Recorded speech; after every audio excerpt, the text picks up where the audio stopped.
Hi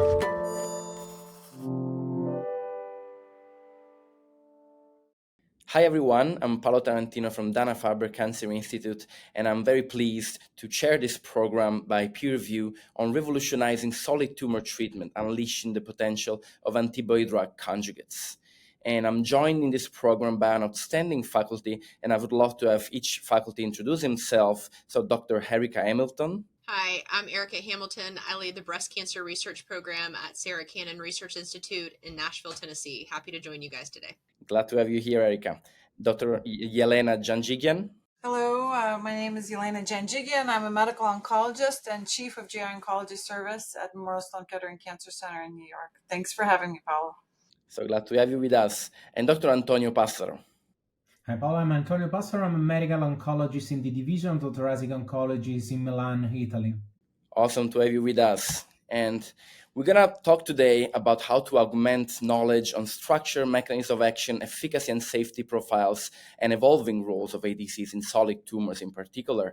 And then we're going to try to improve skills in identifying patients with solid tumors who may benefit from treatment with currently approved but also emerging ADCs. And finally, how to enhance ability to effectively manage adverse events associated with different ADCs in patients with solid tumors. And I would like to start with an introduction on this fascinating pharmaceutical class. We know that ADCs are complex pharmaceuticals, but they're composed of three main parts. The antibody that, of course, provides the affinity and the specificity to the compound, and then the linker that allows the binding of the antibody to the payload that is actually the therapeutic compound. All of the approved ADCs have chemotherapy payloads, but we will see that there's also novel payloads that are being studied. And in general, most of those that are approved are either microtubule inhibitors or DNA damaging agents. In terms of the linker, we know they can be cleavable or non-cleavable, and this can modify the profile of activity and toxicity of the agent. And in terms of antibody, we will also see that they can target different important tumor-associated targets.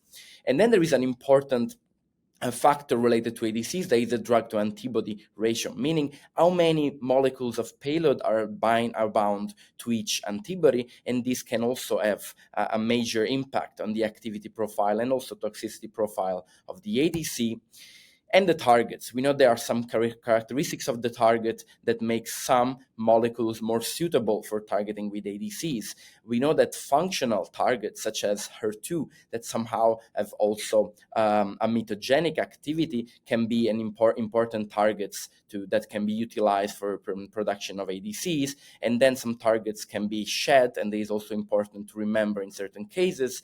It's important for targets to be surface on the tumor cells and also to be internalized, because we know that we need for the payload to enter in the tumor cell, and internalizing targets are extremely important. And finally, it's important to have a selective expression, a tumor-associated expression. And so once again, there is a higher expression in the tumor compared to normal tissue that allows to maximize the therapeutic value and minimize toxicity with ADCs.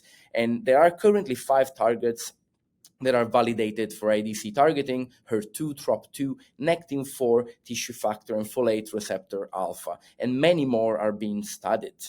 And in general, we're seeing that there are novel generations of ADCs. The first ADC to be approved in 2013 was trastuzumab emtansine, and this had an antimicrotubule payload, and it had a drug-to-antibody ratio of 3.5 per each antibody, and it had a non-cleavable linker. But we're seeing instead on the left trastuzumab deruxtecan that we're going to talk in several malignancies. It has a topoisomerase 1 inhibitor as a payload, a higher drug-to-antibody ratio up to 8 molecules per each antibody, a cleavable linker, and it can achieve what we call the bystander effect. And also in terms of TROP2 targeted ADCs, we're seeing novel agents that utilize topoisomerase 1 payloads such as SN38 for sacituzumab govitecan or DXd for datopotamab deruxtecan, with drug-to-antibody ratios of 4.1 for datopotamab deruxtecan or 8.1 for sacituzumab govitecan. In general, there is a rapidly expanding landscape of novel ADCs, and even targeting HER3. There is still no approved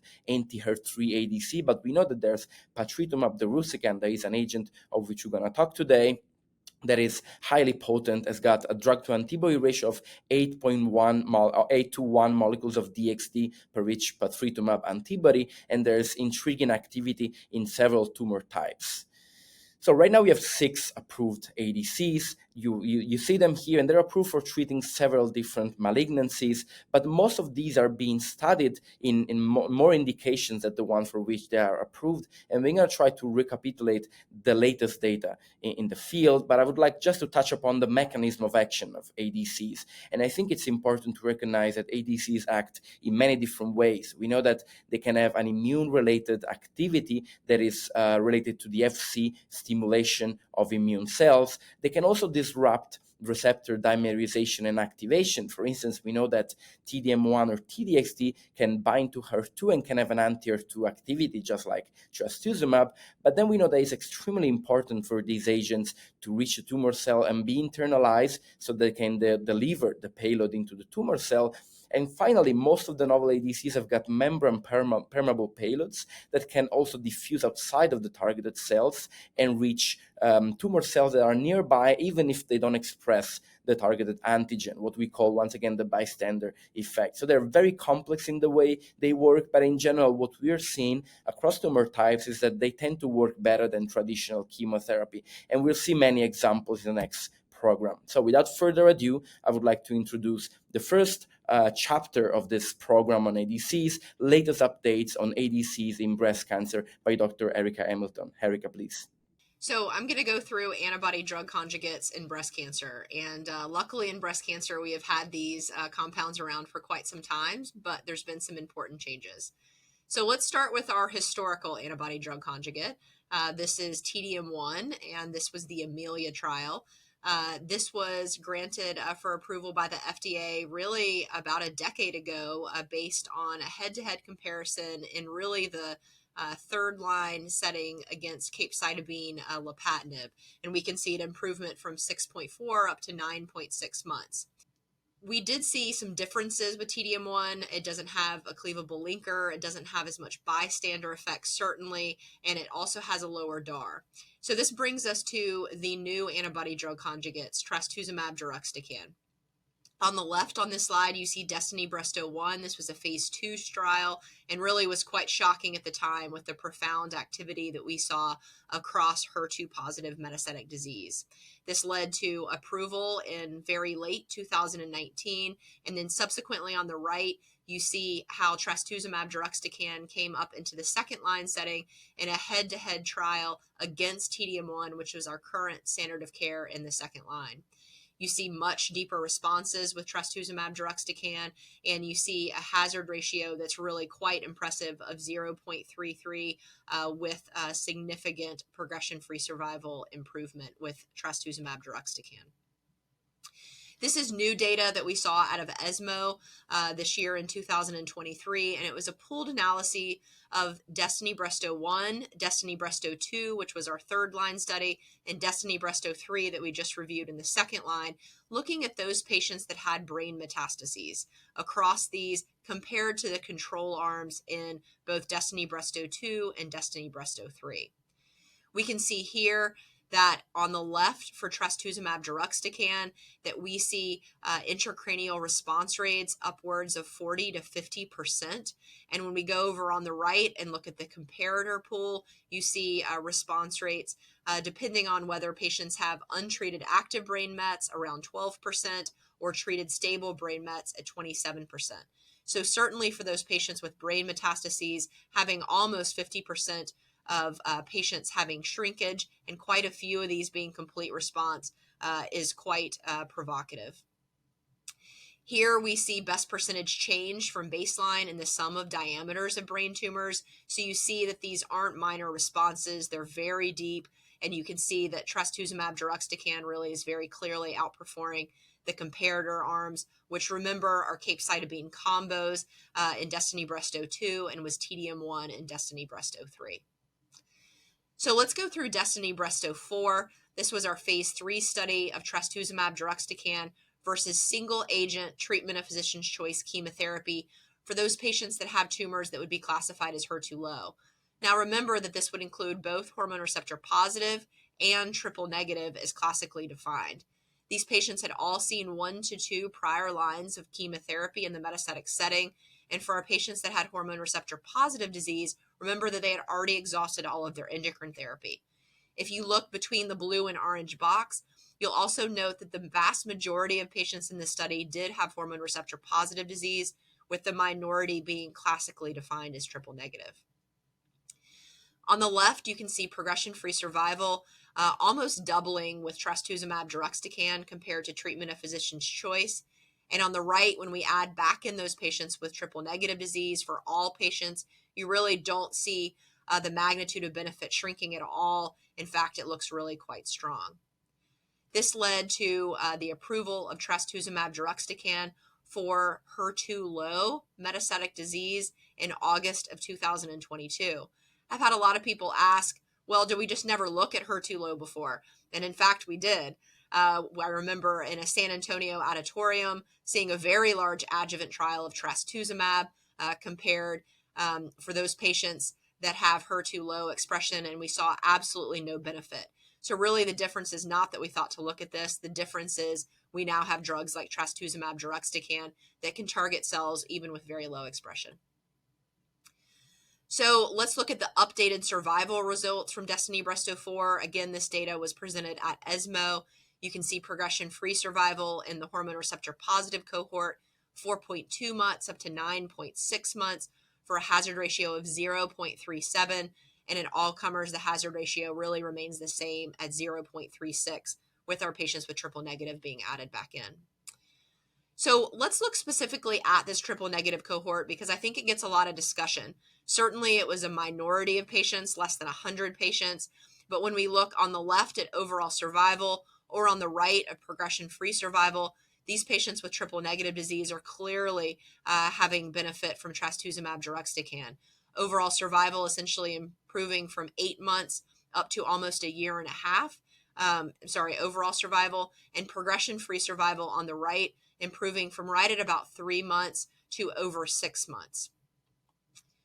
So in safety summary, trastuzumab deruxtecan in HER2-low disease does not behave any different than it does in HER2-high disease. Nausea really is our most prominent side effect. It's considered a moderately emetogenic and requires at least a 2, if not 3, antiemetic drug prophylaxis regimen. And we also have to watch out for ILD. Across studies, we see ILD rates somewhere between 10 to 15%, but it is getting much less frequent for us to see more severe ILD or fatal cases of ILD. But remember that the recommendation is to hold even for grade 1 asymptomatic ILD, and for grade 2 ILD or greater to stop drug and not resume. So let's go through another flavor of antibody-drug conjugate. This is sacituzumab govitecan, and this was the phase 3 ASCENT trial for metastatic triple-negative breast cancer.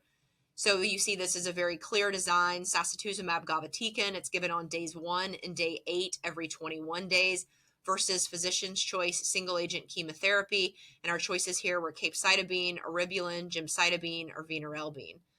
Primary endpoint was progression-free survival. So here we see progression-free survival on the left, overall survival on the right, and these are patients without brain metastases. You see PFS improving from less than 2 months up to 5.6 months, and overall survival essentially almost doubling in the 6-month range up to a year. I think another thing that really stands out here is how poorly single-agent chemotherapy performs for our patients with triple-negative disease with a PFS of less than 2 months, really arguing for these new drugs in this setting. Based on this trial, the FDA granted regular approval for sacituzumab govitecan for patients with triple-negative breast cancer that had seen at least 2 systemic therapies, and at least one of these must have been in the metastatic setting. Sacituzumab govitecan also goes beyond triple-negative breast cancer, and we're seeing this trend across breast cancer for our antibody-drug conjugates, kind of straddling these typical disease divides. So this is TROPiCS-02. This was sacituzumab govitecan in almost an identical design, but this time looking at hormone receptor positive disease. Still, patients had seen at least 2, no more than 4 lines of chemotherapy in the metastatic setting, and they had all seeing endocrine therapy and CDK4/6. So if you functionally think about this, patients exhausted their endocrine therapy, they'd had at least 2 chemos, and then they were coming on to the trial. So you see progression-free survival, hazard ratio 0.65 and statistically significant. And I think what's really telling is some of these landmark analyses. For example, the 12-month PFS rate is in the single digits at about 8% for chemo and is upwards of over 20% with sacituzumab govitecan. When we look down in terms of overall survival, we also see benefit here for sacituzumab govitecan. So based on this, we had approval for sacituzumab in triple-negative breast cancer in 2020, for hormone receptor positive in 2023. So what's new? What's new? We have multiple new antibody-drug conjugates in development. We saw some data at ESMO for Dato-DXd. This is another TROP2 targeting antibody-drug conjugate, but you can think of it almost as the fusion between trastuzumab deruxtecan and sacituzumab govitecan. It's targeting TROP2 like sacituzumab govitecan, but it has the payload of trastuzumab deruxtecan, so it is a deruxtecan payload. This was TROPION-Breast-01. These patients had hormone receptor positive disease and again had already been treated with chemotherapy in the metastatic setting. This was Dato-DXd versus investigator's choice chemotherapy. You can see progression-free survival, again, improved by several months, 4.9 up to 6.9, with a hazard ratio of 0.63. We also see response rates improved from 22% up to 36%. Obviously, overall survival data was not mature, but was favoring Dato-DXd. So what about the side effects here? And I'll really caution you that it's very easy to lump all of our drugs in classes. We have tyrosine kinase inhibitors. We have monoclonal antibodies. We want to put all of the antibody-drug conjugates in one bucket. But really, these are very distinct drugs, distinct targeting, distinct payload, distinct linkers. And you see here that Dato-DXd has a very different side effect profile than trastuzumab deruxtecan, for example. We see stomatitis with Dato-DXd. We typically use a steroid mouthwash to help with this. We can see ocular events such as dry eyes, and some patients actually do discontinue for this. And the ILD rate is actually lower with Dato-DXd compared to trastuzumab deruxtecan. This was also provocative data presented at ESMO. This was Begonia. This is a combination of Dato-DXd with durvalumab in the first-line setting. So asking the question for those patients that are seeing immunotherapy for their triple-negative breast cancer, can we substitute out naked chemotherapy and put in an antibody-drug conjugate? We see here progression-free survival was 13.8 months. Duration of response was about 15 and a half months. Certainly very encouraging, but was a single arm here. In terms of adverse events, we really don't see an exacerbation of events we would anticipate with checkpoint inhibitors and immune toxicity. We see nausea, we see stomatitis, we see alopecia, all coming from the Dato-DXd. There's also another antibody-drug conjugate on the horizon that we've seen quite a bit of data from. This is patritumab deruxtecan. This is targeting HER3 and again has the deruxtecan payload. This is BRE 354. We presented this at ASCO this past year. This shows the best percent change in sum of diameters over on the left based on HER3 expression. And if you look at these colors, you can see that we're seeing a very similar phenomenon to sacituzumab govitecan, where expression of TROP2 or expression of HER3 really does not seem very important to have response. So this similar idea that it really takes very little of the target for one of these antibody-drug conjugates to work. Remember that this is a deruxtecan payload, so again, our most common side effect is nausea, but you'll note that the rates are lower, about 50% any grade, and grade 3-4 being 3% or less. I don't know whether this drug truly has less nausea. I think we've actually gotten better at using our pre-meds. Remember that in the DESTINY-Breast trials, that antiemetic prophylaxis was not required, and in this study, we all recognized that nausea was going to be a side effect, and more prophylactic drugs were used. So this is really encouraging to see the rates of adverse events being lower here. We also only see 1.7% of our patients having ILD. So this also is very reassuring. We also saw additional results from Icarus Breast 01 as well as Solti-Tot HER3. This was in various settings in early breast cancer, but really showing profound responses in Solti-Tot HER3. Even to one dose of patritumab deruxtecan had a 30% response rate. So really speaking to the powerful nature of these compounds. Thank you so much, Erica, for this terrific overview of the ADCs in development or approved for treating breast cancer. I am biased, but I do feel that breast is leading the way in the development of ADCs. But at the same time, I feel that one of the most exciting components of the ADC field is that they are leading to benefit also in other disease areas, such as in aggressive thoracic tumors. And I would like to invite Dr. Antonio Passaro from the European Institute of Oncology to review the landscape of ADCs for lung cancer. Antonio, please. Thank you, Paolo. So I agree with you. So lung cancer is one step behind, consider the development of ADC in breast cancer and the other disease. But of course, the treatment scenario is very rapidly changing, including these kind of new molecules. So I will try to focus on the new development in last year that was presented last year with ADC in lung cancer. And first of all, the data that was presented in the updated way was the data of the DESTINY-Lung 2. So we know that the first ADC that was approved in lung cancer was trastuzumab deruxtecan for patients with a HER2 mutant non-small cell lung cancer, with the first data that was published in New England Journal of Medicine by Bob and Lee and co-authors.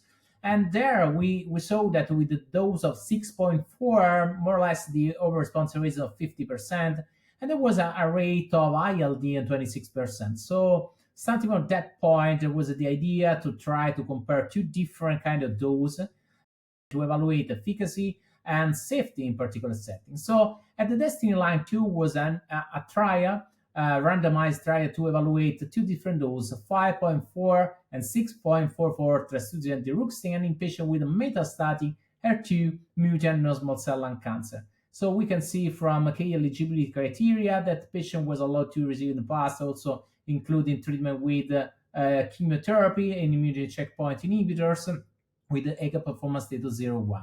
So the results in this trial that was not powered for a comparable analysis, we can see that overall response rate was very, very similar, with an increase for 5.4 months with a 53% compared to 42% for the previous dose of 644, and the median DOR was not reached in both the two arms.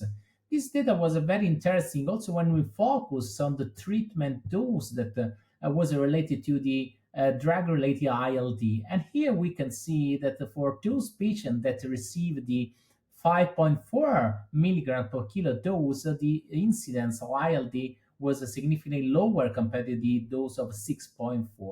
And this, of course, are very interesting data. Consider that also after FDA this October, also EMA extended the indication of trastuzumab deruxtecan for patients with lung cancer in metastatic disease HER2 mutant after first-line setting.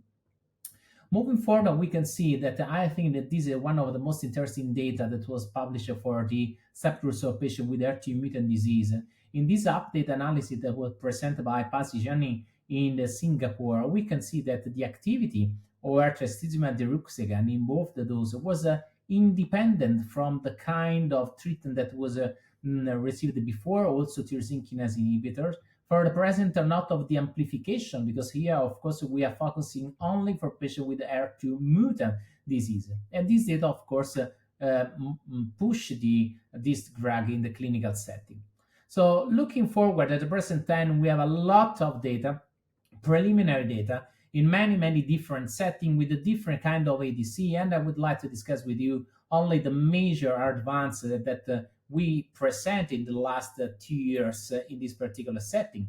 The first data was related to the TROPION-PanTumor 1, so that was a trial that included different kind of disease with a selected cohort for patients with non-small cell lung cancer that was unselected for TROP2 expression, but tissue was required for a retrospective analysis about the TROP2 expression that I think is very interesting. In this particular setting, we can see a patient was randomized in 3 different cohorts to receive 3 different doses of this ADC. So we have 4 milligrams of Dato, 6 milligrams, 8 milligrams. When we focus on the activity, we can see, of course, that regardless the kind of patient that was enrolled, including also patient with driver alteration, in particular EGFR mutant disease for common alteration, exon 19 deletion or point mutation exon 21, we can see that the over response rate global was more or less 35%. And this, of course, is very interesting data, consider the unselected patient population, and of course the heavily pretreated patient population. So considering this data, looking forward, the different kind of dose was confirmed more or less with the same activity. That is, of course, is a good approach looking forward for the to management of toxicity and to deliver the best dose to the clinical setting. And when we focus, as also discussed by Erica, before to the toxicity, we can see that the major kind of toxicity was nausea and stomatitis that was related for the measure for the payload, and the rate of grade 3 was not so higher when we consider 3 different doses, 4 milligrams, 6 milligrams, 8 milligrams. And the rate of ILD was, of course, identified here, higher for 8 milligrams per kilo, but lower, significantly lower for the 2 different kind of doses.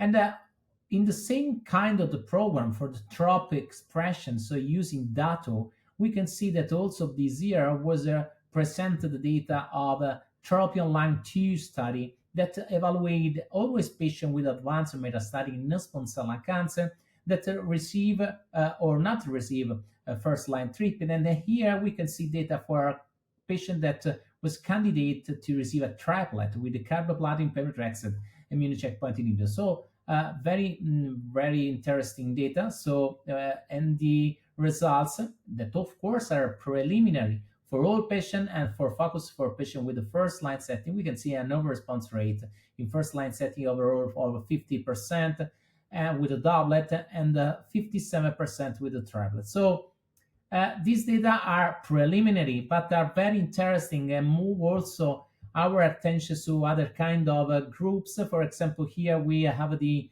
initial results for the TROPION-Lung 4 with the combination of Dato with the 2 different kind of dose, 4 milligrams and 6 milligrams with durvalumab. And these results was presented during the World Lung Cancer Congress in Singapore. And we can see that overall there is a great disease control rate, more than 90%, with an over response rate for doublet of 50%, for triplet of 75%. So response, of course, is interesting, but when we are focusing on the use of immune checkpoint inhibitors in non-small cell lung cancer in advanced disease, of course, our major endpoint is to evaluate the long-term efficacy, and these data are preliminary at the present time to have the power for us to understand very well these results, but globally showed a very interesting signal. In addition, I think that one of the most interesting presentations of the year for patients with lung cancer in the preliminary setting was presented this year during the ESMO from Luis Pazares that showed the activity of Dato in patients pretreated with non-small cell lung cancer, including patients with squamous disease and non-squamous disease, that also include genomic alteration, EGFR, ALK, ROS, and RAF MET, or RET. So here we can see that globally, the over response rate was 35%, and for patients with EGFR mutant disease, the over response rate was about 43%. Of course, these are very interesting signals. Consider that in the pretreated setting for patients with a mutant alteration, there are no major new advances, including Mariposa 2 trial, and many ADC here are, of course, pushing to show the very interesting data. But of course, the major data that was presented this year for the lung cancer fields was those that was related to the TROPION-Lung 1 study. This was the most important trial in the field of ADC because it's the first randomized phase 3 trial that evaluated the use of an ADC, Dato, with a dose of 6 milligrams per kilo compared to the standard of care in this particular setting, that is docetaxel. Patient was included with receiving 1 or 2 primal lines, And also here, patient was included with the squamous and non-squamous histology, and also in presence of a driver alteration, AGA, that was considered after the first-line target therapy and chemo. The primary point for TROPION-Lung 1 for progression-free survival, and the second primary point was overall survival. Secondary point, the block of the response, over response rate, DOR, and safety. The major results show that in the intention to treat population, including squamous and non-squamous histology, the benefit for progression-free survival was achieved with an hazard ratio of 0.75. But when we look to the exclusive benefit of progression-free survival, we can see that the benefit is not so strong. We have a 4.4 months for Dato and 3.7 months for docetaxel, with an overall response rate double the rate of docetaxel, 26 compared to 13, and a DOR 7 months compared to 5.5 months. But it was very interesting that the investigator focused on the subgroups analysis, and it was incredible to see that the use of Dato in patients with squamous disease was not effective. And also this was confirmed in the Kaplan-Meier curves. So we can see in the right part of the box PFS for patients with squamous non-small cell lung cancer pretreated, where the progression-free survival for 2.8 months compared to 3.9 months for docetaxel, so a negative impact here. Alternatively, for patients with non-squamous disease, with or without the AGA alteration, we can see that the progression-free survival was at 5.6 months compared to 3.7 months. And of course, this data moved to an increase of hazard ratio of 0.36 in this particular setting. At the time of the presentation during the ESMO, the data for overall survival was not mature, with a median follow-up of 11 months. And of course, here we need more data, more time to understand the impact of these particular drugs. But the preliminary trend was a positive, with an hazard ratio of 0.77 for patients with a non-squamous histology. And very interesting here is also to consider the safety. So the first feeling when we consider ADC is that generally are more toxic about toxicity of standard chemotherapy. But the data of Dato versus docetaxel were very comfortable in this way, with a reduced rate of grade 3 or more compared to standard docetaxel, with a less toxicity associated with the dose reduction, and also associated with the discontinuation. And this is very, very useful in clinical setting, consider that the docetaxel is a very old-fashioned drug with a not very good safety profile. And when we characterize the adverse events of special interest, we can see that the stomatitis or mucormycosis was those are more related with discontinuation, but of course with a very, very low rate of discontinuation.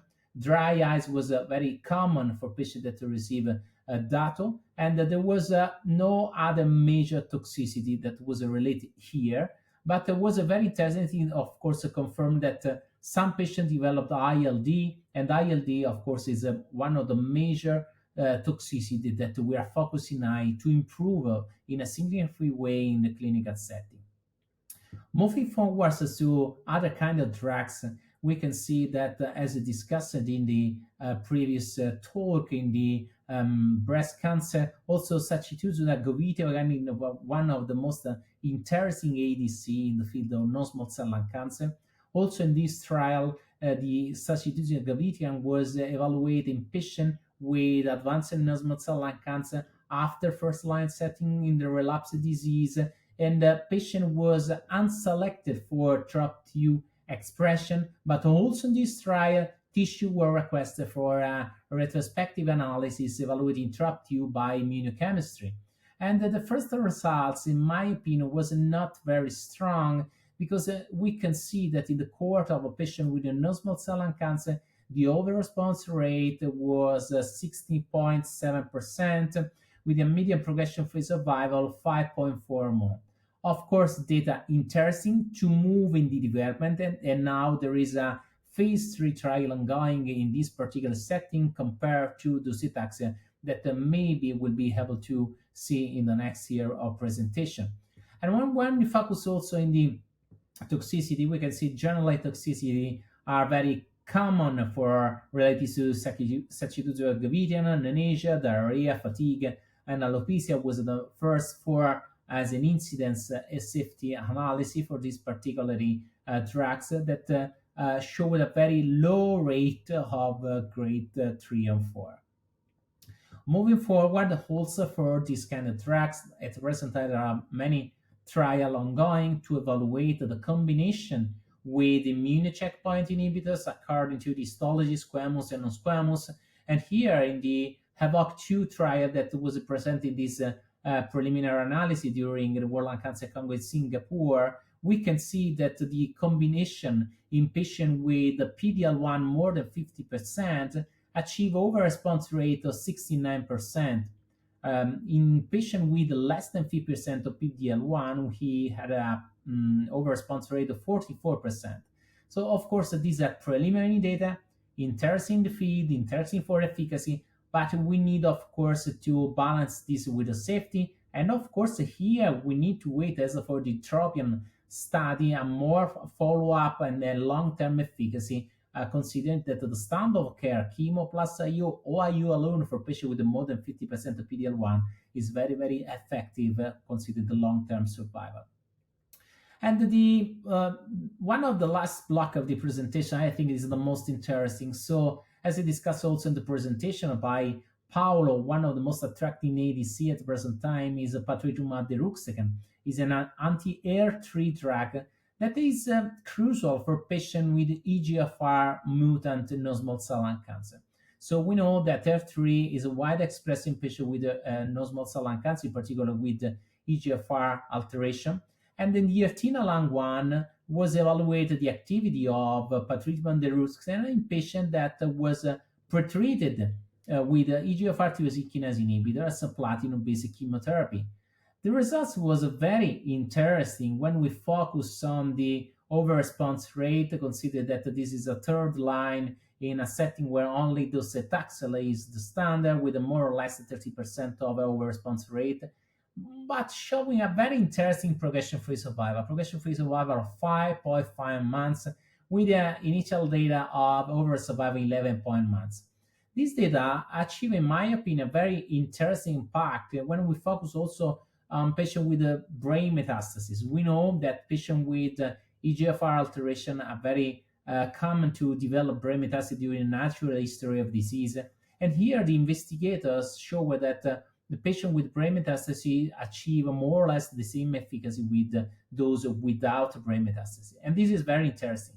And also it's very interesting because the activity or patritumab deruxtecan at the present time was shown in the right box of the slide, was confirmed regardless the kind of EGFR alteration, regardless the kind of EGFR resistant mechanism dependent on target alteration, and also regardless the level of HER3 expression.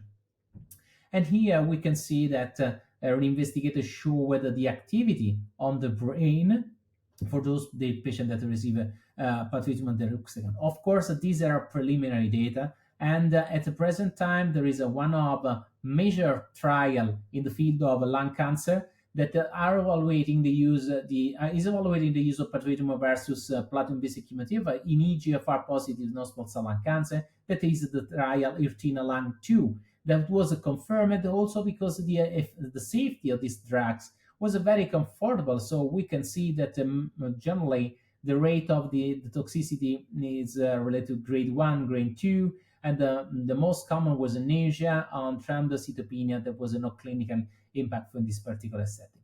Thank you for your attention. Thank you so much to you, Antonio, for this wonderful overview of the emerging ADCs in lung cancer. And I do feel that some of these may become standard of care in the future based on the data that we see. But now I would like to shift gear a little bit toward a different types of malignancies, GI tumors that have proven in the past hard to treat with ADCs. TDM1 has failed in gastric cancer and has shown little activity in colorectal cancer, but we have novel, interesting data with ADCs in all these tumors, and I cannot think of somebody better than Dr. Janjigian to review this data. Please, Yelena. Thank you for this kind introduction and for the opportunity to continue the discussion And you're right. In some ways, the new generation of antibody-drug conjugates have really reignited the interest in HER2 inhibition in this disease. And it all started with DESTINY-Gastric 01. We have given up on trastuzumab beyond progression and on HER2-directed therapies in second-line setting for this disease. There were negative study one after the other with TDM1, lapatinib, trastuzumab combination, and so forth. And DESTINY-Gastric 01 for the first time explored the use of trastuzumab deruxtecan given at a higher dose than what we give in breast cancer at 6.4 mg per kg, compared to a physician's choice chemotherapy, which in our disease is irinotecan or paclitaxel. In third line randomized setting, this was a 2-to-1 randomization for patients who were HER2 overexpressing tumors. And it's interesting for in this study, confirmation of biopsy before going on to second line therapy to confirm HER2 positivity was not mandated. And patients were selected by archival tissue for IHC3 plus or IHC2 plus ISH positive. Also, there was a HER2 low or intermediate cohort of patients included, treated with IHC2 plus or ISH positive or IHC1 plus cohort. But firstly, focusing on the primary cohort, we were able to demonstrate a meaningful improvement in overall survival and also in response. This was the first study to show hazard ratio of 0.6 with third line setting OS of 12.5 months with TDXd versus chemotherapy, and for progression-free survival, meaningfully improved. Overall response rate of 51%, and this is not in, confirmed after trastuzumab progression HER2 positive tumors. So this was obviously a practice-changing study, a New England Journal of Medicine paper published, and in the United States immediately changed practice. And what's interesting, the label did not restrict use of this regimen in third line setting only, but also allowed to treat patients after trastuzumab progression in second line because of the robustness of the data. And the FDA does recommend rebiopsying tumors at the time of progression on trastuzumab to confirm presence of HER2, because we know in our disease in particular, up to 30% of patients lose HER2 expression in their tumor. This was data-based at our work at MSKCC.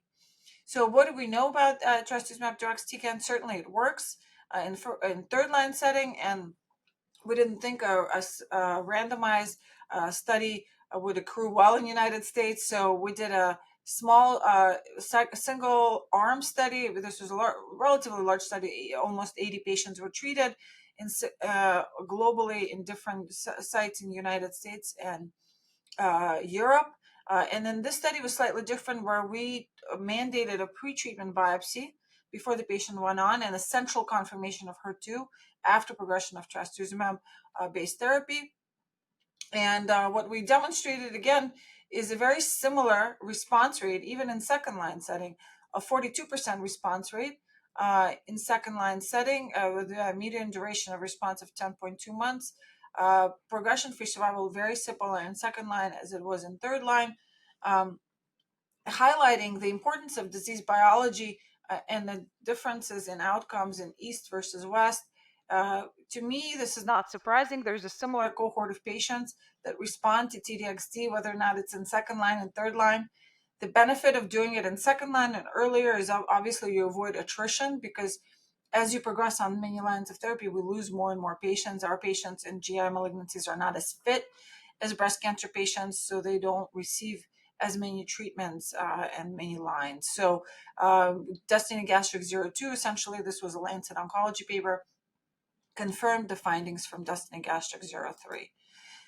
And these are the outcomes by OS and PFS, 12 months OS, which is very good for second-line gastric study. Unfortunately, we don't do as well in this disease still as we had hoped, and progression-free survival 5.6 is very respectful. So based on this, the FDA already approved this trastuzumab deruxtecan. This was approved in January 2021. Of course, in some ways, and limited the ability of clinical trial randomization And although DESTINY-Gastric 04 is open, it's not open in the United States because our patients now are able to get second-line TDXd, and they do not want to be randomized to Ram-Taxol, which is the standard approach in our disease, because once you confirm that the tumor is HER2 positive, the doctors and the patients are really excited about getting this drug in second-line setting. But DESTINY-Gastric 04 is accruing in Asia. Well, what about colon cancer? And it's important to note the difference in biology in GI tumors in general, where KRAS amplifications and mutations do occur at a rate of 20 to 30% in HER2 positive tumors, and they limit the effect of HER2 inhibition, specifically typically with trastuzumab or lapatinib-based combinations, where in colon cancer, particularly, a third of the tumors have KRAS mutations. And so DESTINY-CRC looked at combination, look at trastuzumab deruxtecan again at 6.4 milligrams per kilogram in HER2 selected population in cohort A by IHC 3+ and IHC 2+-ish positive. Where in colon cancer, we're so used to characterizing outcomes by mutations.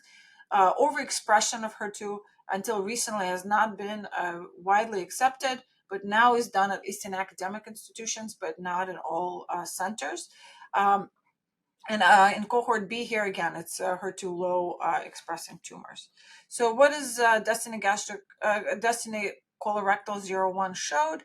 Once again, very nice looking waterfall plot, almost the overall response rate very similar, 45%, with disease control rate of 83%, overall survival. As we see here for IHC 3+ and IHC 2+-ish positive tumors, is the winner here with this regimen, and we have really robust data to support use of this regimen in this patient population. We also have preliminary data and efficacy data presented recently suggesting that this trastuzumab deruxtecan works irrespective of KRAS alterations. So this is an important one for us because right now for KRAS mutant HER2 positive tumors, all other strategies have not worked well. So what about DESTINY-CRC 02? This was a randomized trial where patients were randomized to receive either arm A or arm 1 or 2 with higher dose of TDXd.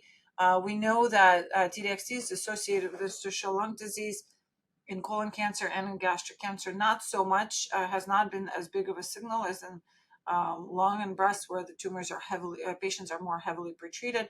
But for our patients, it is also there's a risk for grade 5 effects, so we try to avoid that at higher doses if possible.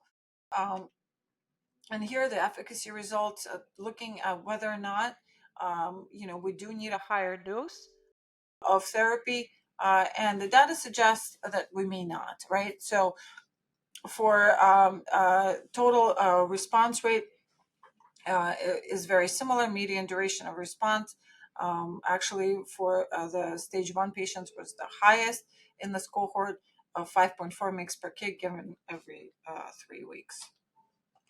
What about median progression of survival?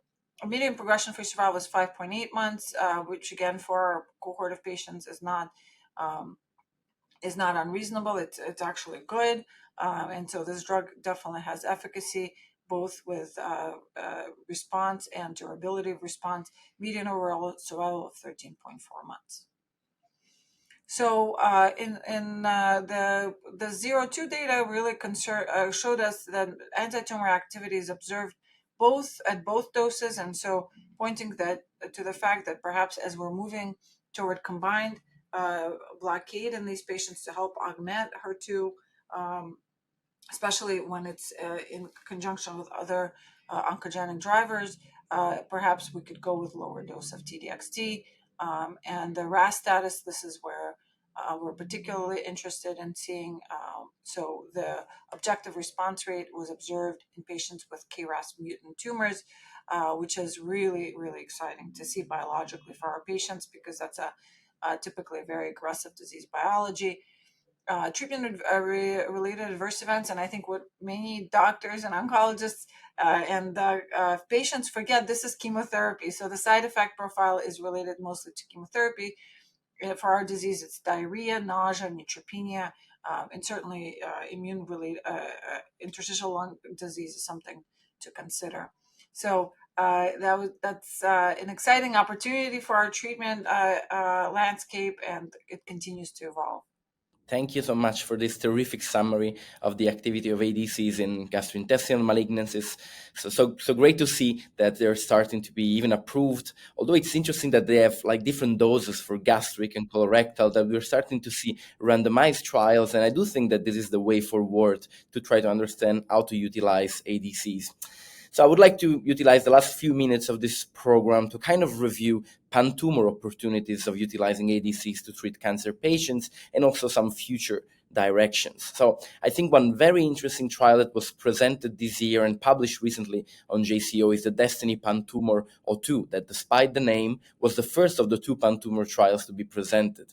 And this was a trial of TDXd at 5.4 milligram per kilogram dose utilized for treating patients with advanced solid tumors that had received prior standard of care. And then there were several cohorts for cancers for which we really didn't have much data with TDXd, such as cervical cancer, endometrial cancer, ovarian, biliary tract, pancreatic, bladder, and other tumors, which mostly included salivary gland cancer.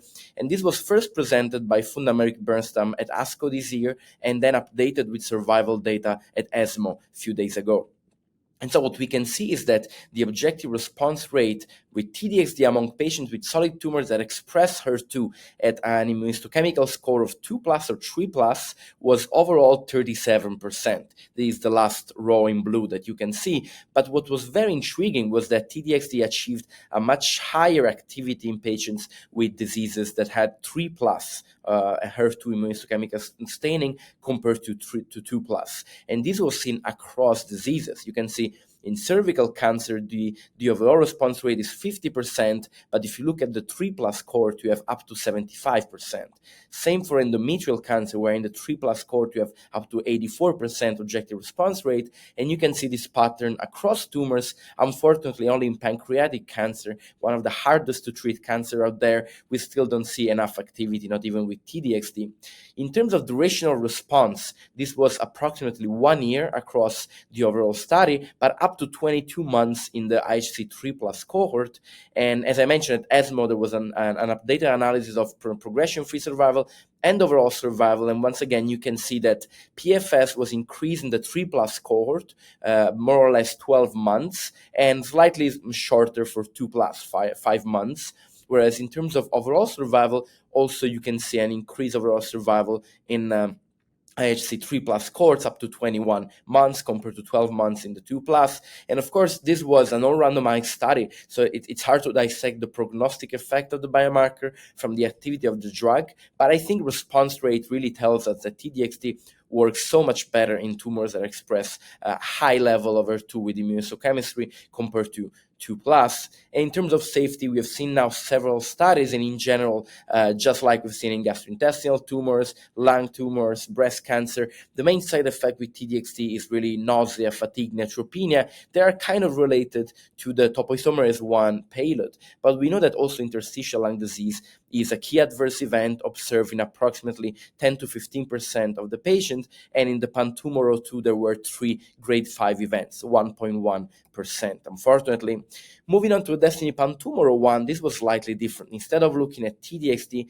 in patients with tumors that express HER2, looked at TDXd in patients with tumor that had mutations of HER2. And as Dr. Pastore mentioned, TDXd is approved for non-small cell lung cancer that has HER2 mutations. And so it was totally worth it to test this hypothesis in other tumor types. And so TDXd was looked at in DESTINY-PanTumor 01 in approximately 100 patients with different tumor types that had selected HER2 mutations. What you can see is that the response rate was 30% across the whole cohort, 50% in breast cancer. The PFS was 5.4 months, median OS 10.9 months. I think hard to reconcile this data with DESTINY-PanTumor or 2. It does seem that TDXd works the best in IHC3 plus tumors, but definitely this activity is very intriguing also in HER2 mutant tumors.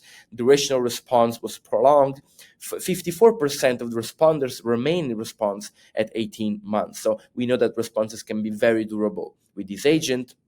And moving on to a different DXd-based ADCs, as I mentioned in the beginning, we're having a plethora of targets that are being explored for targeting with ADCs. And I think one that is emerging is B7H3. And there is a novel ADC, ifinatamab deruxtecan or IDXd, that has the same payload of all the DXd ADCs, but once again targeting B7H3. And this was tested in a trial that looked at the compound in patients with advanced solid tumors, including very high unmet needs, such as small cell lung cancer. And the activity, you can see the waterfall plots are quite impressive.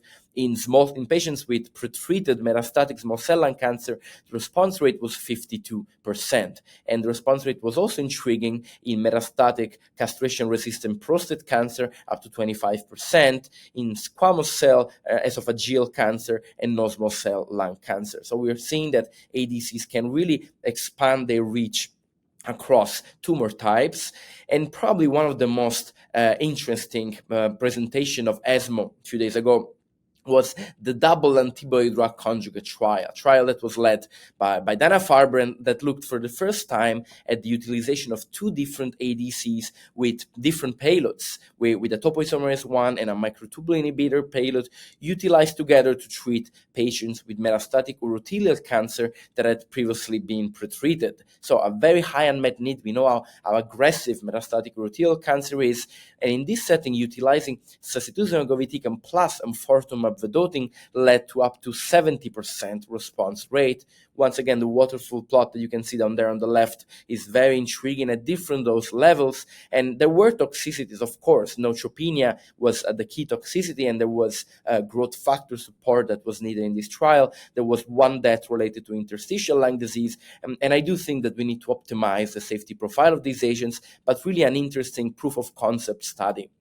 And talking of toxicities, what I think we need to remember is that ADCs are complex, and each component of the ADC can have an impact on the toxicity profile.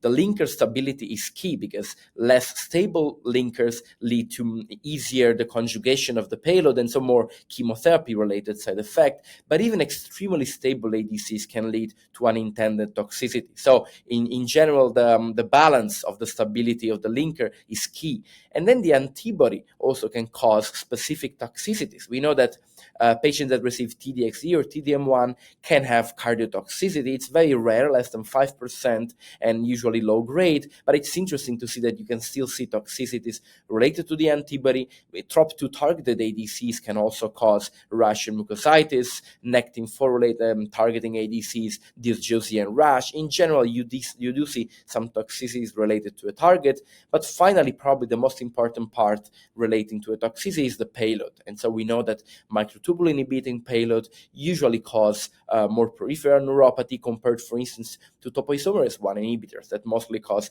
alopecia, neutropenia, diarrhea. So in general, it's important to realize when we're utilizing and thinking of ADC that each part is key. And of course, another part that is key is the management and proactive management and detection of toxicities, in particular interstitial lung disease.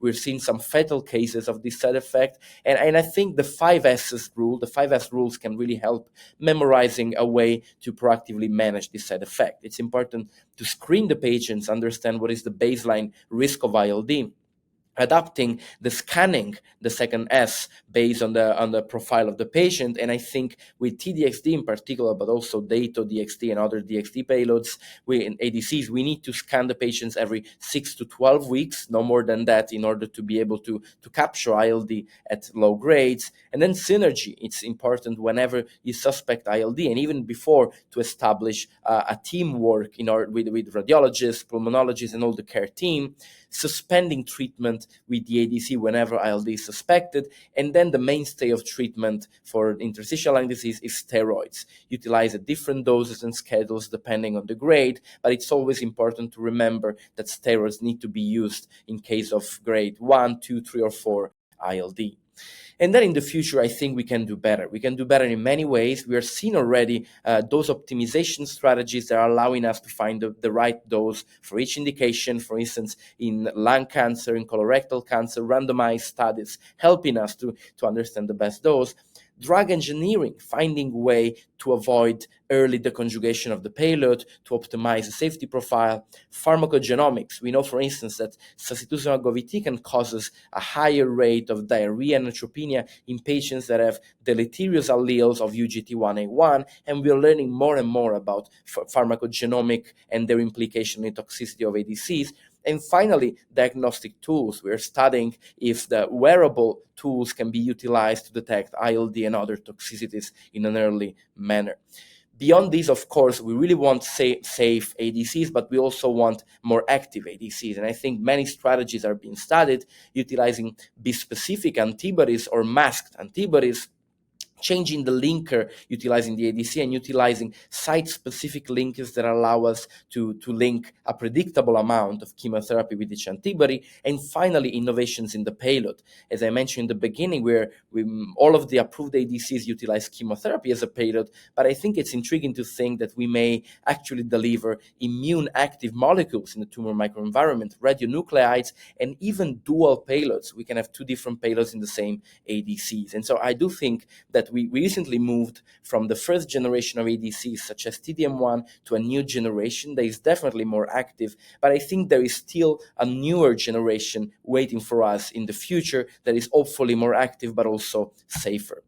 And with this, I would like to move on to the discussion section and to utilize this wonderful panel of experts that we have to kind of understand some of the most controversial questions and dilemmas in the field of ADCs.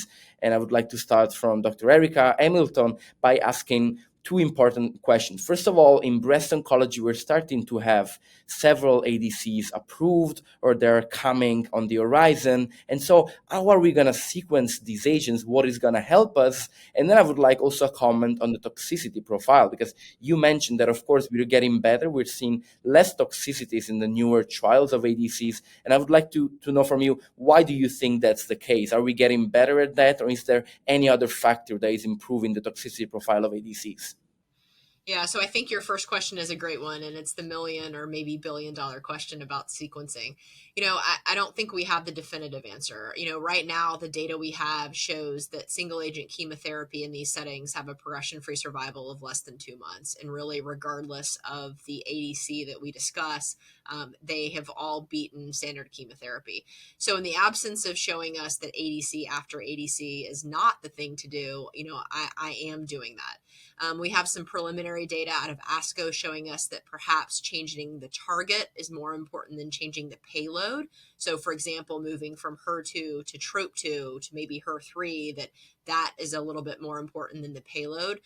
But I suspect, kind of like CDK4/6 resistance, that this is going to be varied. Certainly, we have some suggestions that for HER2, it's downregulation of HER2 on the cell surface, that's a temporary phenomenon. But I think we'll get more information about that. As for your second question of toxicity, I think it's very easy to slip into thinking of all of these drugs as antibody-drug conjugates in one class, but the reality that you highlighted very well is that these really are distinct agents. And even if we just talk about sacituzumab, prominent side effects counts, diarrhea, trastuzumab deruxtecan, nausea, ILD, and Dato, stomatitis and eye toxicity, you quickly see that these are very different compounds. So until we really have an experience with each one of these, I think there's a little bit of lag time before we manage these side effects quite well. Certainly in the DESTINY-Breast studies, we weren't using mandatory antiemetic prophylaxis. I think we've gotten better at nausea for that. We've gotten better at recognizing ILD. Certainly things like steroid mouth rinse can help with stomatitis. So as we get more experience with these agents, I think we will get better at managing the toxicities. Couldn't agree more. And I think it's very relieving to see that the latest trials have got lower rates of high-grade ILD. And of course, it's still there, so it's important to monitor it, but we're definitely getting better at that. And also nausea. I do feel prophylaxis is so key. But I would like to piggyback on some comments that you made about the biomarkers to ask to Dr. Passaro. Why do you think is the case that TDXd in non-small cell lung cancer worked so much better in HER2 mutant, whereas compared to HER2 expressing or amplified. What's special about that? And then do you think that other biomarkers can help with other ADCs, such as like TROP2 expression? Is there any relationship between the TROP2 expression and the activity of Dato-DXd or sacituzumab govitecan? Thank you, Paulo, for the question. So many data are now on the table evaluated the biomarkers. So the first for HER2 mutant disease, so we have a preliminary data also of the activity in the two overexpression or amplification, but HER2 mutant alteration in non-small cell lung cancer are prone to internalization, and this is the key to understand why at the present time trastuzumab deruxtecan is very active in this particularly molecular driven alteration. Moving outside of the door of HER2 alteration, I think that the biomarker at present are not so strongly evaluated in the trial. So all the TROP2 trial use the evaluation of the tissue only in exploratory way. This is why, because in the preliminary phase 1, we saw that the activity of TROP2 inhibition was regardless the expression. But as you know, when we focus very deeply the data and we split according to subgroups of histology, drive alteration, others, I'm not sure that in the future we'll not use some biomarker also for those drugs that at the present time and develop for biomarker agnostic. And also for R3 and patritumab. So the patritumab deruxtecan in ERTINA-Lung2 will be the second phase 3 in the driver positive alteration, EGFR after R2. The trial is powered without the use of tissue, but tissue is only for evaluation of a predictive other biomarker. But I think that according to the results, matching a response and survival, maybe the use of biomarker will be useful also there. So I think that the starting point in non-small cell lung cancer is a biomarker agnostic strategy, but I'm quite sure that in the future will be in the role of a biomarker driven strategy. Thank you so much for these expert insights.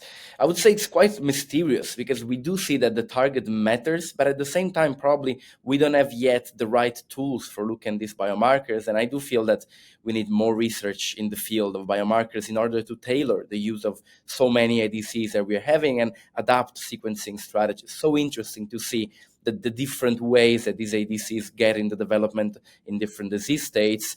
And instead, I would like to shift gears a little bit toward something different because we know that ADCs are incredibly promising, but we're seeing that sometimes combination of ADCs with other agents can also lead to impressive activity and also taking them to earlier settings. For instance, a few days ago there was a standing ovation at ESMO for a presentation in urothelial cancer with first-line enfortumab vedotin pembro showing an unprecedented overall survival benefit. And so I would like to ask Dr. Janjigian if you also think that immunotherapy can have a role added to ADCs in gastrointestinal malignancies, and also if you envision these agents to reach earlier lines of treatments. Yeah, absolutely. GI tumor is very similar to urothelial cancer where patients decompensate relatively quickly in their course. So if you're going to use aggressive combination strategies, it's best to do it early in the disease, perhaps even in early stage disease, but certainly in frontline setting. The data suggests that the depth of overall response rate actually translates to better survival. So our strategies have really looked at targeting, particularly in gastric cancer, where in large phase 3 studies, only about 40% of patients even go on to get second line therapy. We really targeted early and frontline patients with a combination of PD-1 plus HER2 blockade. This was based on our phase 3 Keynote 811 data showing benefit and dramatic increasing depth and response. Now we're translating it to trastuzumab deruxtecan. We demonstrated that combination with other chemotherapies such as capecitabine, it's safe and tolerable.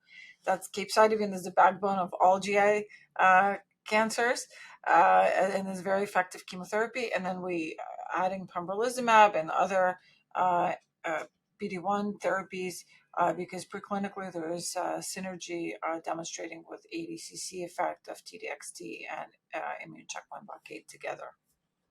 Thank you so much. And this is so exciting, and it's interesting that capecitabine is so used in gastrointestinal malignancies, but I would say that also in breast oncology, we are quite in love with this drug that works so well and has, in general, tolerable toxicity profile. I don't know, Dr. Pastor, if you're aiming to also test that in lung oncology, maybe there could be a role for capecitabine.